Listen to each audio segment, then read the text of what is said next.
Nawim Kodong.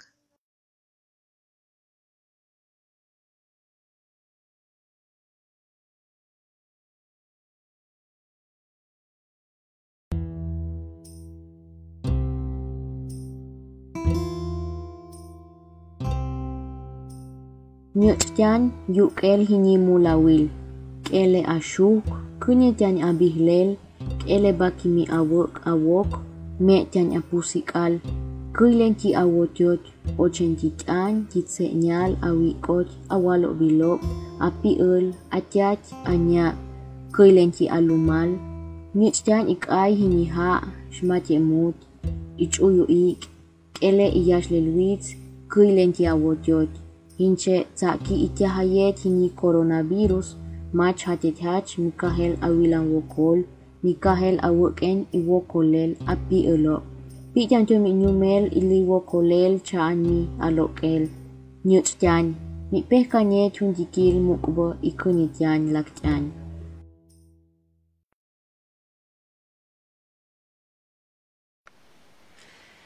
Buen día. Gracias por seguir esta presentación editorial a distancia. Soy María del Carmen Herrera Mesa, investigadora de la Dirección de Lingüística del Instituto Nacional de Antropología e Historia. Estamos en agosto del 2020 y el libro que quiero invitarlos a leer, El eclipse en el mundo prehispánico, ahora ya es accesible en formato electrónico y se puede descargar de los sitios indicados en los cintillos que aparecen en la parte inferior de sus pantallas. Originalmente, este título, El eclipse en el mundo prehispánico, fue publicado con motivo del espectacular eclipse de sol visible en todo México hace ya casi 30 años, el 11 de julio del 1991. Se trataba de un evento único porque se vería por casi 7 minutos cerca del mediodía en una amplia franja de la República Mexicana. Y en previsión de tan espectacular suceso, astrónomos, especialistas y medios de comunicación se dieron a la tarea de preparar al gran público sobre las características del eclipse para que pudiera observarlo con seguridad, entenderlo y apreciar las múltiples dimensiones de tan singular evento astronómico. Una de las contribuciones del Instituto Nacional de Antropología e Historia fue la publicación de este texto, escrito por el profesor Leonardo Manrique Castañeda. Como bien lo dice en el prólogo quien fuera en esa época el director del instituto, el arqueólogo Roberto García Moll, el objetivo era ofrecer a amplios sectores de la población un buen motivo para recordar el papel central que han tenido el Sol y la Luna en la cosmogonía mesoamericana. Los relatos que se tejieron para explicar su movimiento, sus ciclos, sus influencias, los medios e instrumentos que se construyeron para predecir fenómenos celestes como el eclipse, así como una oportunidad para reflexionar sobre las creencias asociadas y su fuerte arraigo. Creencias que se han sostenido en parte por el nombre que en muchas lenguas mesoamericanas se le ha dado a esta particular alineación de la luna respecto del sol. En medio centenar de páginas, el profesor Manrique expone la importancia de ese eclipse. Y para quienes no tuvieron el placer de conocerlo, me detengo un momento en evocar quién era el profesor Leonardo Manrique. Él era un lingüista que estudió la lengua pame, hablada por pueblos conocidos bajo el nombre genérico de chichimecas, una lengua emparentada con el otomí. Al profesor Manrique se le encomendó dirigir la sección de lingüística del INA a partir de 1968 y siguió siendo su titular por más de 20 años, aún después de las modificaciones organizativas del instituto.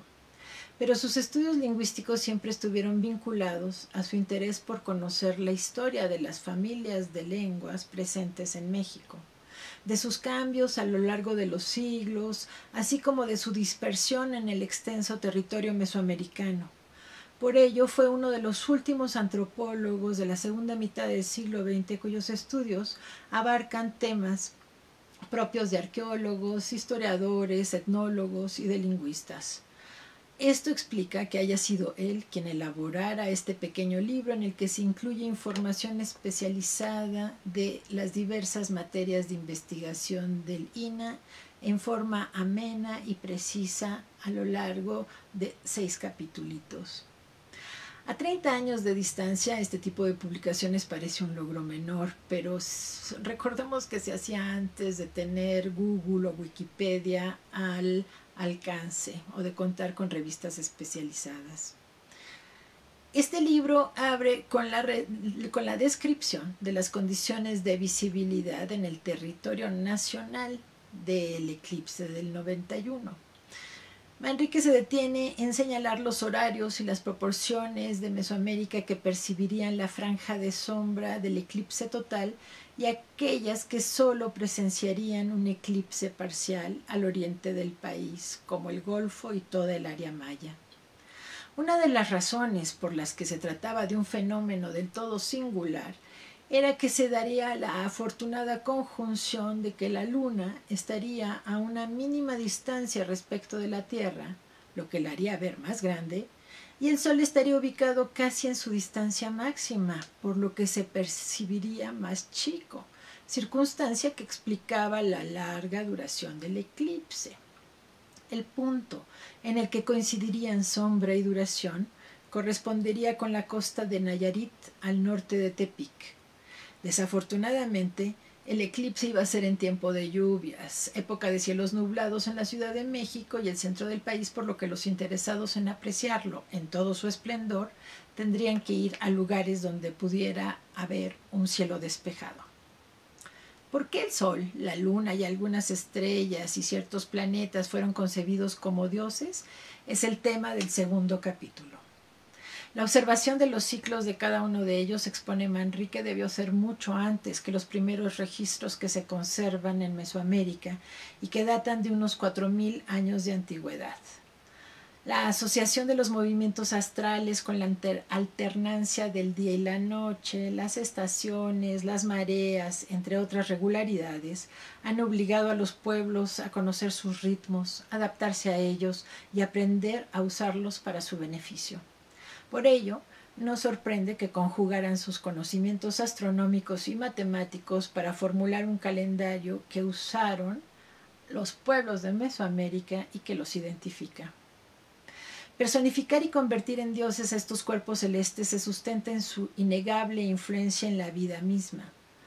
Nos recuerda Manrique, comillas, si la luz y el calor indispensables para la vida provienen del sol, y si éste y la luna parecen comandar la floración y fructificación de las plantas, las temporadas de lluvias, la venida de animales de caza y pesca, la menstruación de las mujeres, las mareas, los buenos y los malos aires, el hombre de todas las latitudes les ha reconocido un poder casi infinito.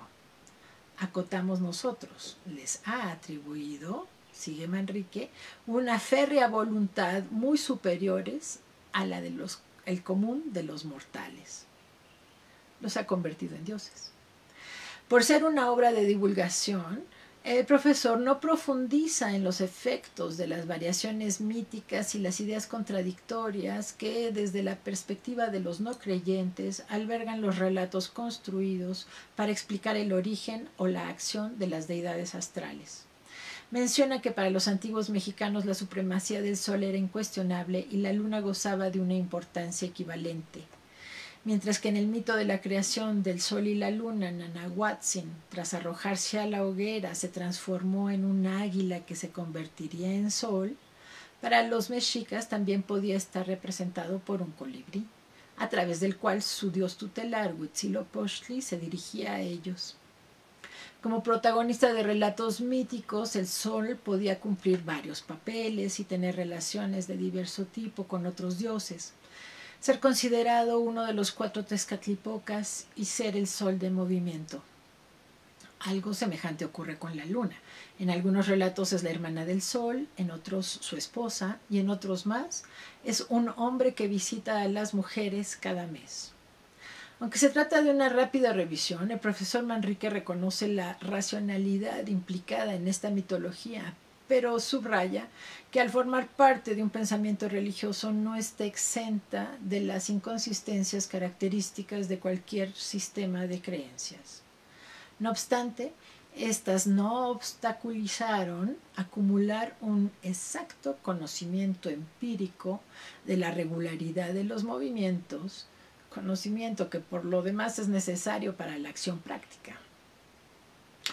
En el capítulo dedicado a la información que la investigación arqueológica y la arqueoastronomía ha ido reconstruyendo, el profesor Manrique se concentra en la compleja interacción que hubo entre la arquitectura y la astronomía, pues señala que la orientación de los asentamientos, de edificios, de conjuntos de estructuras, de toda una ciudad o incluso de poblados vecinos fue tanto el producto de la observación astronómica como un medio para realizar una indagación más precisa de los movimientos celestes. Su exposición inicia con las señales petrograbadas en la topografía circundante a Teotihuacán, quizás responsables de la orientación del eje norte-sur de la calzada de los Muertos. Y la lectura, digamos, cobra mucho más interés cuando se detiene a explicar el método con el que los sabios mesoamericanos examinaban el movimiento de los astros. Esto lo explica con el detallado examen del edificio del Caracol en Chichén Itzá. Explica que sobre una plaza trapezoidal, este edificio tiene 2 muros concéntricos, cada uno con 4 puertas dirigidos a los 8 principales puntos de la Rosa de los Vientos. El cuerpo central es un conducto en espiral que le da nombre al edificio y que lleva a la cámara de observación.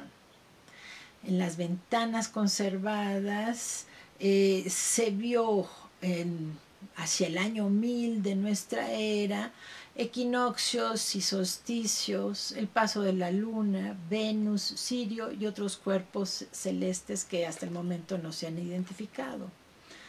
O uno de los ejemplos de un observatorio constituido por varias estructuras es el grupo E de Washington, donde a partir de la observación se ve cómo surge el sol detrás del templo central durante los equinoccios y en los extremos en los solsticios. Y por contar con una alineación privilegiada para la observación, se puede considerar que toda la ciudad de Tenochtitlán tenía la función de observatorio. El carácter del libro no permite que el profesor Manrique se extienda en uno de los logros mesoamericanos que más le interesaron y que se encuentra en la base de estas materias, la escritura utilizada en los códices calendáricos. No obstante, en el capítulo dedicado a ello se concentra en los códices mayas, donde se encuentran pasajes en los que se predice la aparición de los eclipses. En ellos se expresa el valor religioso que los antiguos mesoamericanos le atribuían al tiempo, la dimensión que unía el destino de los hombres al de los dioses. Eran los libros escritos por los sabios y de los que se valían los sacerdotes para alumbrar como una tea, el camino de la gente, influir en los acontecimientos y predecir el futuro a través de la adivinación, pero también a partir del cálculo de las fuerzas que se manifestarían en un día en particular. Cada día en el calendario de 260 días se expresaba de una forma distinta la interrelación de las influencias de los dioses regentes de cada uno de los ciclos a los que ese día pertenecía. La precisión del adivino dependía, por consiguiente, del conocimiento astronómico y los códices mayas dan prueba de ello. Revelan la profundidad de los conocimientos que tenían sobre las revoluciones del Sol, de la Luna y de los principales planetas.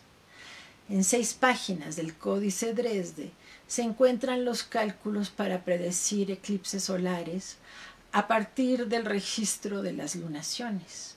El glifo que identifica el eclipse está formado por el signo del sol o de la luna en el centro sobre un fondo formado por dos figuras como alas, una blanca y otra negra, ligado a una banda que representa el cielo.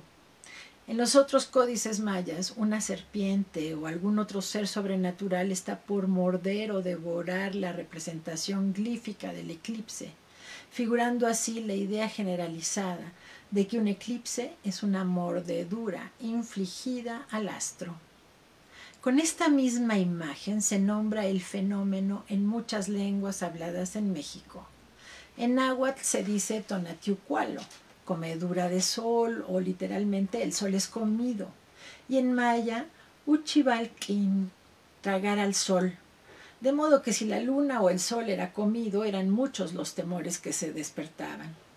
Las mujeres embarazadas se ponían una navaja de obsidiana en la boca o el vientre para defender al niño que se formaba en su vientre y para defenderlo de la mala influencia que se mostraría como un mordisco, naciendo con los labios leporinos, sin nariz o con alguna otra malformación. En el Códice Telleriano Remensis se ve cómo el sol es parcialmente mordido o comido en un año 2 caña, 1507, cuando hubo un eclipse de sol, un temblor de tierra y un infausto suceso, 1000 guerreros ahogados en el río Tozapan. Algunas de las creencias de los pueblos nahuas del centro de México que se registraron en el siglo XVI coinciden con creencias todavía vigentes. En Lacandón, la mordedura se dice chivil. Es de un jaguar que se come al sol. Para los nahuas de la Huasteca es un pájaro grande como un águila, y para espantarlo ayudan al sol haciendo gran ruido, tañen las campanas, golpean objetos, gritan para ahuyentar al animal que devora. Estos comportamientos, además de apoyar al sol, sirven para protegerse del influjo nocivo del eclipse.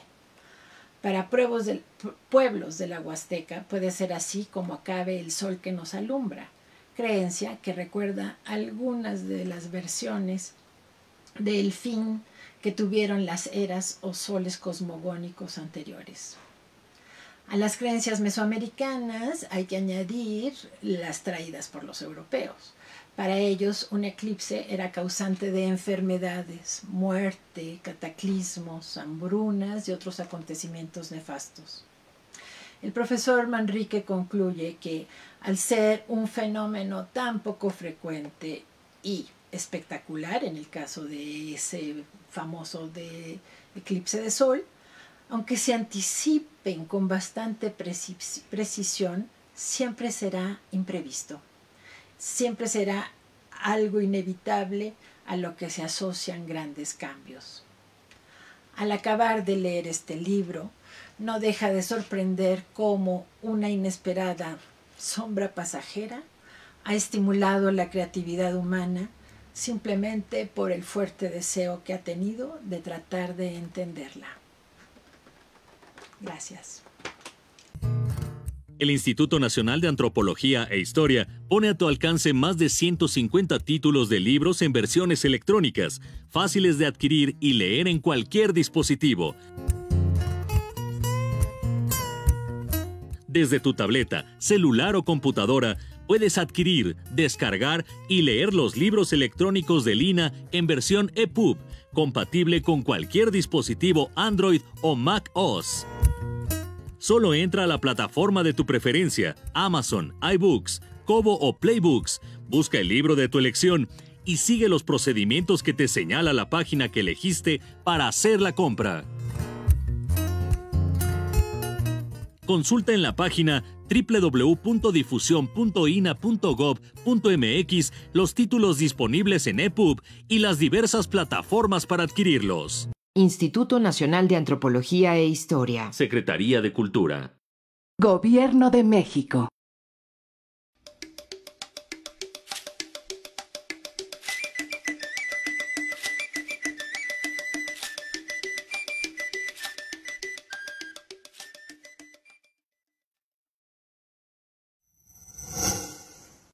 Neuwim Kodong.